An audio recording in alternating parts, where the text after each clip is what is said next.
the wedgie sled. I really enjoyed that last video I made for you guys on how it's made wedgies, so we're doing it again. How it's made wedgie sleds.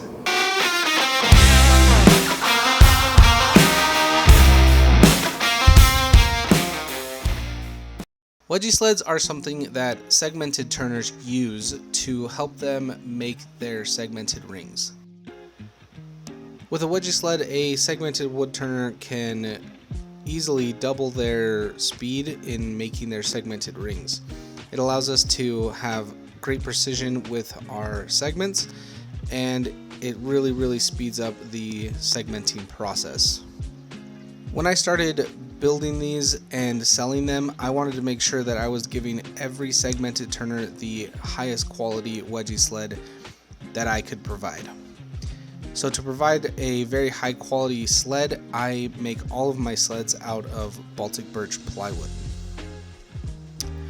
There are 13 layers of plywood in these panels, and it makes them very rigid and very tough.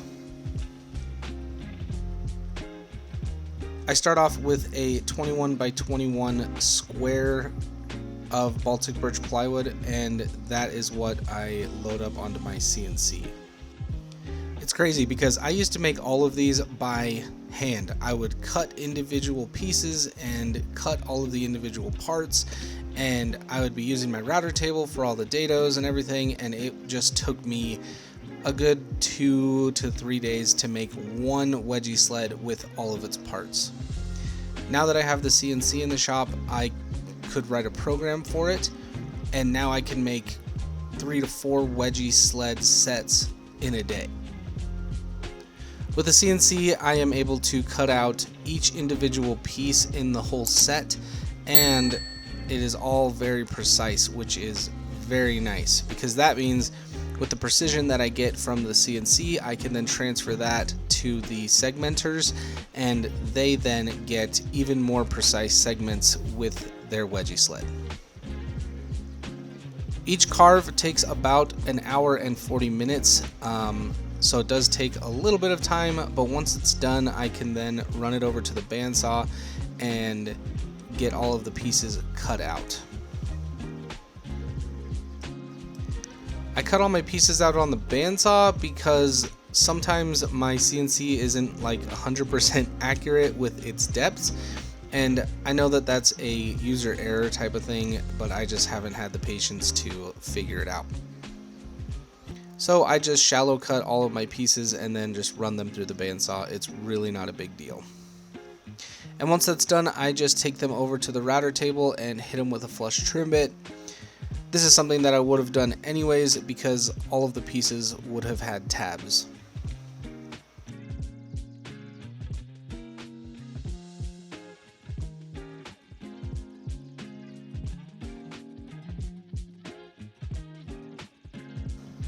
And once everything has been properly flush trimmed, I then switch out bits and I go to the 16-inch roundover bit.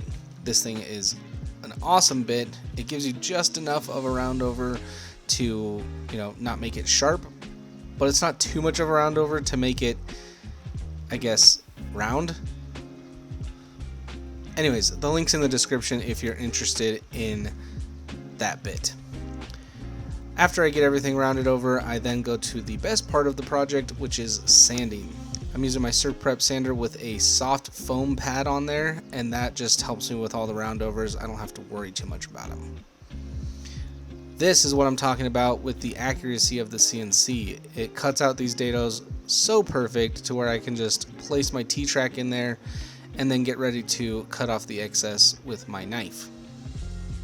I am just kidding, I do not cut T-track with a knife. I cut it with a table saw.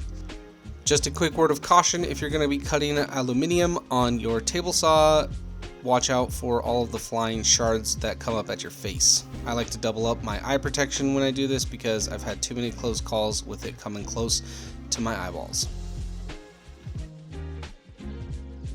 Once the T-tracks are cut, I can then place them in and secure them with screws. The screws I'm using are number 6 by 3/8, and they are just about perfect for these T-tracks. They do poke through the bottom a little bit, but I have a way to fix that. These are also sheet metal screws, so they have a little bit more of a bite to them, and they hold the T-track really, really well. I would also recommend putting them in just by hand. Don't use a drill or anything, because you will strip out the wood really quick with these screws because they are so tiny. And there you can see the tiny little tip of the screw that pokes out on the other side of the wedgie sled, and all I do is just take a file and quickly sand that down to make it flush with the bottom of the sled. And of course, I can't send these guys out without my logo on them, so over to the Ortura LaserMaster 2 to get the logo engraved, and then we are finally ready for some finish. And I'm just using a rattle can lacquer to get all of these finished up. I usually put about 3 coats of lacquer on each surface of these sleds, and that's just going to ensure that they're going to last a long time and they'll be able to take a little bit of abuse.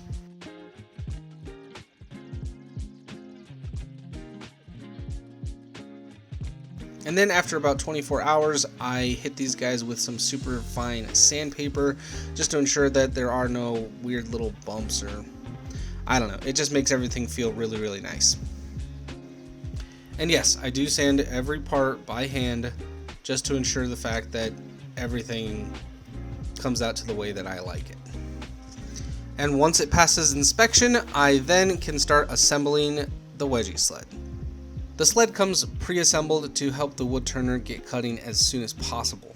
All that they have to do is attach the included miter bar to the bottom of the sled, and they're off to the races. During the assembly process, I also get to recheck everything and make sure that the sled is properly calibrated and that everything is going to work well for the wood turners. Included in the set is this distance gauge, and that's just going to help you set your distance away from your table saw blade so you get the right size segments. I also include a fall off bar, and that just makes sure that your segments fall away from your blade. Last but not least, I include this miter bar, and I do not charge for it because it's not mine and I don't make it. If you are wanting to get into segmented turning, I highly encourage you to either make your own sled or buy one from me, because it will change your segmenting game forever. Pair that with a set of wedgies and you are going to be more efficient and more accurate than you have ever been with segmenting. And that's why I make these. I just want to help other segmented turners get on a different level and just be better. That will do it. I hope that you guys enjoyed this video and enjoyed kind of seeing my process behind it and all of the work that I put in to get these to you guys. I genuinely try and put my best into every sled that I make, because if it were me on the other side, I would want a top quality product. The link for the sled is down below. That'll take you straight to my Etsy shop, and there you can find my wedgie sled for the table saw. You can also find a wedgie sled for the bandsaw. You can find the wedgies themselves, and you can also find some merchandise if that's something you're interested in. Don't forget to subscribe and like the video. Thank you so much for watching. I really appreciate it. Be good, be safe, be happy, and I'll catch you guys in the next video. Peace!